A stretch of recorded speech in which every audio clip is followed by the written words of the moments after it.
పెళ్ళైనా పండగైనా వేడుక ఏదైనా పట్టుచీరల ప్రత్యేక వేదిక వారాహి సిల్క్స్. సాంప్రదాయానికి సౌందర్యానికి వారధి. నమస్తే, నేను Keshav. Welcome to Suman TV. ఆంధ్రప్రదేశ్లో రాజ్యసభ సీట్ల భర్తీకి సంబంధించి నోటిఫికేషన్ రిలీజ్ అయిన తర్వాత పొలిటికల్ హీట్ రోజు రోజుకి పెరుగుతుంది. కూటమి పార్టీలే ఇక్కడ ఉన్న ఖాళీ అయినటువంటి 3 సీట్లని కూటమి పార్టీలే దక్కించుకునే అవకాశాలు ఉన్నాయి. అయితే 3 పార్టీలు 3 సీట్లు పంచుకుంటాయా లేదా ఏ రేషియోలో ఇది పంచుకుంటారు? అదే కనుక జరిగితే జనసేన కోటాలో ఎవరు రాజ్యసభలో అడుగు పెడతారు? ఈ ఆసక్తికరమైనటువంటి చర్చ ఇప్పుడు రాష్ట్ర వ్యాప్తంగా నెలకొని ఉంది. ఎవరికి జనసేన సీటు దక్కొచ్చు? ఈ అంశాన్ని విశ్లేషించే ప్రయత్నం చేద్దాం. మనతో పాటు ఫిలిం క్రిటిక్ సీనియర్ జర్నలిస్ట్ ప్రభు గారు ఉన్నారు. ప్రభు గారు నమస్కారం. నమస్తే. జనసేన పార్టీకి రాజ్యసభలో అడుగు పెట్టేటువంటి ఒక అరుదైన అవకాశం ఎవరికి దక్కపోతుంది అంటే ఫస్ట్ పేరు వినిపిస్తుంది నాగబాబు గారి పేరే. సో ఏంటి టాక్ ఏంటి? మెగా ఫ్యామిలీ నుంచి వస్తున్నటువంటి ఫీలర్స్ ఇన్ఫర్మేషన్ ఏంటి? ఫీలర్స్ ప్రాథమిక సమాచారము, విశ్వసనీయ సమాచారం ప్రకారం అయితే మాత్రం నాగబాబు గారికి పక్కాగా సీట్ కన్ఫామ్ అయింది అనేటువంటిది, రాజ్యసభ సభ్యత్వం కన్ఫామ్ అయింది అనేటువంటిది మాత్రం ప్రముఖంగా సుముఖంగా వినిపిస్తున్నటువంటి వార్త. అందులో డౌట్ ఏమీ లేదు. ఆల్మోస్ట్ అది కన్ఫామ్ అయిపోయింది అనేటువంటిది. ఎందుకంటే ఆ రోజున తాను అవకాశం ఉండి కూడా అనకాపల్లి సీట్ని తను సాక్రిఫైస్ ప్రచారం ప్రారంభించాక కూడాను కూటమిలో సర్దుబాట్ల నేపథ్యంలో ఆయన ఆ సీట్ని త్యాగం చేయడం అనేటువంటిది నిజంగా సాక్రిఫైస్. ఎందుకంటే అన్నదమ్ములు ఇద్దరూ సాక్రిఫైస్ చేశారని చెప్పాలి. ఆ రోజున పవన్ కళ్యాణ్ కానీ తను ఎంత రెచ్చగొట్టినా కూడా సీట్ల విషయంలో తను ఎంత తగ్గి నెగ్గినటువంటి వ్యక్తి పవన్ కళ్యాణ్. అలాగే ఈ సీటు విషయంలో అనకాపల్లి ఎంపీ సీటు విషయంలో కూడా ఇంతమంది గెలిచి 100 స్ట్రైక్ రేట్తో మిగతా అందరూ గెలిచినా కూడాను తను త్యాగం చేసేసి ఆ రోజున తప్పుకోవటం అనేటువంటిది ఈ రోజున తనకు ఎంతో ప్లస్ అయింది. రాజ్యసభకు పోవటం ఇది కావటం అనేటువంటిది ఒక గౌరవప్రదమైనటువంటిది. పెద్దల సభ అంటారు కదా, పెద్దల సభకు వెళ్ళటం అనేటువంటిది ఒక గౌరవప్రదమైనటువంటి విషయమే. మొత్తానికి మెగా ఫ్యామిలీలో ఒక అద్భుతమైనటువంటి ఒక హైప్, ఒక సందర్భంగా మనం చెప్పుకోవచ్చు. చిరంజీవి గారు రాజ్యసభకి వెళ్ళారు, ఇప్పుడు నాగబాబు గారు కూడా వెళ్తున్నారు. ముగ్గురు బ్రదర్స్, కొన్నిదల మెగా బ్రదర్స్ లో ముగ్గురు బ్రదర్స్ కూడా చట్టసభల్లో ఉండటం అనేటువంటిది, చట్టసభలకు ఎంపిక కావటం, సభ్యులు కావటం అనేటువంటిది ఒక అరుదైనటువంటి రికార్డుగా మనం చెప్పుకోవచ్చు. అంటే ఒకవేళ నాగబాబు గారు అడుగు పెట్టారనుకోండి, 4 సభలో ఇటు శాసనసభలో 21 మంది ఎమ్మెల్యేలు ఉన్నారు, అంటే ఇంక్లూడింగ్ పవన్ కళ్యాణ్ గారు. అవునవును. అటు శాసన మండలిలో హరిప్రసాద్ గారిని మొన్న ఎమ్మెల్సీ చేశారు. అక్కడ రిప్రజెంటేషన్ వచ్చింది. లోక్సభలో 2 ఎంపీలు ఉన్నారు. ఇప్పుడు రాజ్యసభలో నాగబాబు గారు అడుగు పెడితే 4 ప్రధానమైన చట్టసభల్లో జనసేన పార్టీ ప్రాతినిధ్యం వచ్చింది. సో ఇది జనసేన పార్టీకి ఒక అచీవ్మెంట్ గా చూడొచ్చా? ఎందుకంటే చిరంజీవి గారు ప్రజారాజ్యం పార్టీ పెట్టినప్పుడు శాసన మండలిలో అవకాశం దక్కలేదు, శాసనసభ వరకే పరిమితం అయ్యారు. అలానే ఆయన లోక్సభకి ఎవరిని పంపలేకపోయారు. పవన్ కళ్యాణ్ గారు 2 పంపారు. చివరికి ఆయనే శాసనసభకి రాజీనామా చేసి రాజ్యసభకి వెళ్లాల్సిన పరిస్థితి వచ్చింది. అది కూడా వేరే పార్టీకి. ఆ రకంగా చూస్తే జనసేన ట్రాక్ రికార్డ్ని ఎలా చెప్పొచ్చు?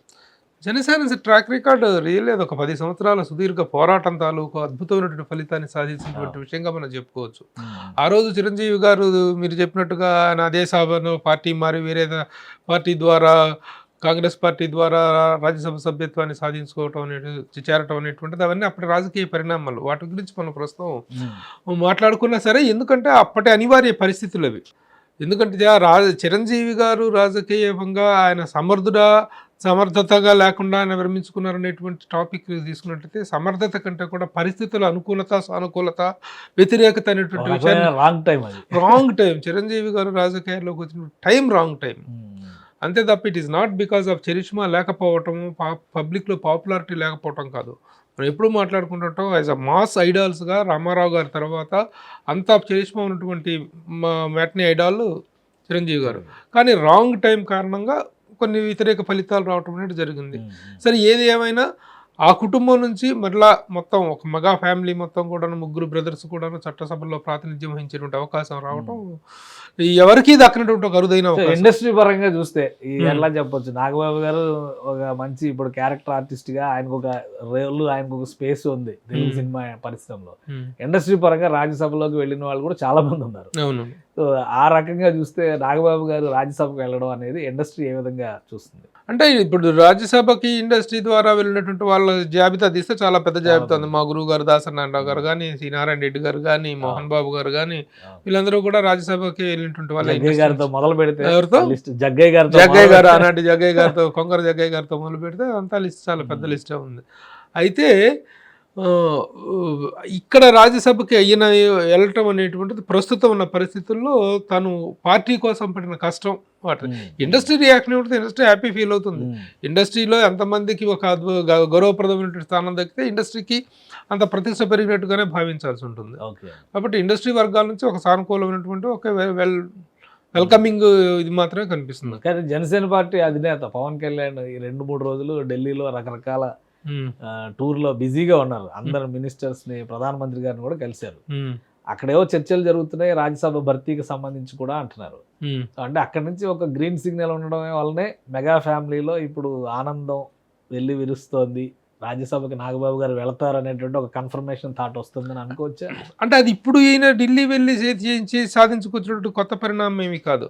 ఆ రోజున అనకాపల్లి సీటు విషయంలో తాను చేసినటువంటి సాక్రిఫైస్కి ఫలితంగా ఆ రోజున డిసైడ్ అయిపోయింది అనేటువంటిది కూడాను. యాక్చువల్గా తను టీటీడీ రేసులో కూడా ఉన్నారు, తిరుమల తిరుపతి దేవస్థానం రేసులో కూడా ఉండటం జరిగింది. కానీ ఇది రాజ్యసభకి ఉంది కాబట్టి టీటీడీ రేసు విషయంలో ఆయన పెద్దగా పట్టించుకోకపోవటం ఈ రోజున రాజ్యసభ అనేటువంటిది ఆల్మోస్ట్ ఆల్ కన్ఫర్మ్ అయిపోయింది అనేటువంటిది విశ్వసనీయ సమాచారం వస్తుంది. పవన్ కళ్యాణ్ గారు వచ్చిన తర్వాత అధికారికంగా ప్రకటన ఉండొచ్చా? వచ్చేసారు కదా, ఆల్రెడీ విజయవాడ ప్రయాణంలో ఉన్నారు. విజయవాడ పార్టీ ఆఫీస్ నుంచి ఒక అనౌన్స్మెంట్ వచ్చే అవకాశం. డిసెంబర్ 3 నుంచి 10 వరకు నామినేషన్స్ వేసే ప్రక్రియ ఉంది. ఈ లోపు కన్ఫర్మేషన్ ఇవ్వాల్సిన అవసరం ఉంటుంది కాబట్టి డెఫినెట్ గా మీ అంచనా ప్రకారం నాగబాబు గారికి జనసేన కోటాకు ఒక సీట్ వెళ్ళిపోతే మిగతా 2 స్థానాలు ఎవరు తీసుకోవచ్చు అనుకుంటున్నారు?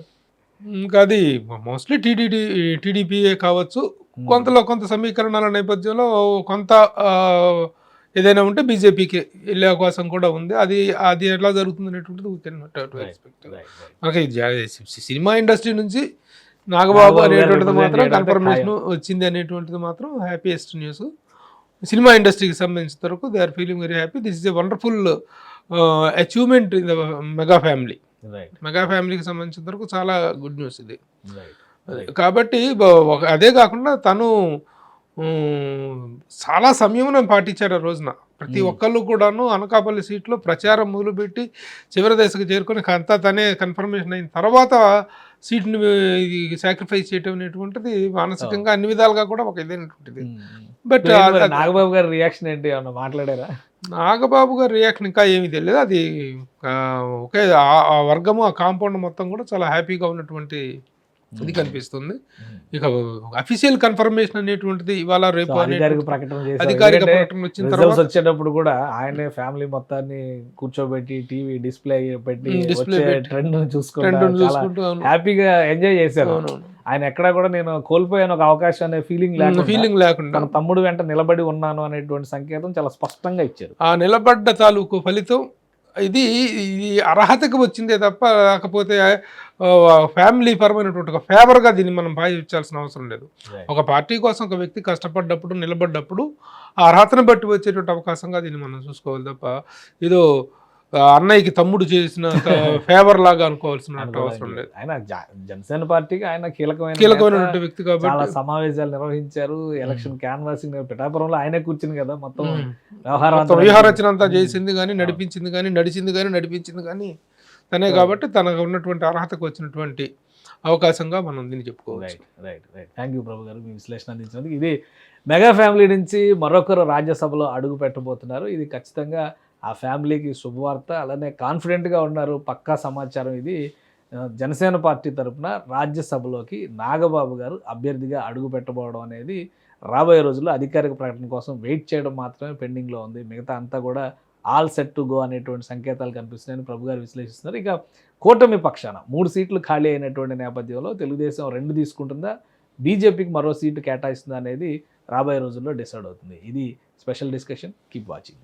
సుమన్ టీవీలో మీ పర్సనల్ అండ్ బిజినెస్ ప్రమోషన్స్ కోసం కింది నెంబర్కి కాంటాక్ట్ చేయండి.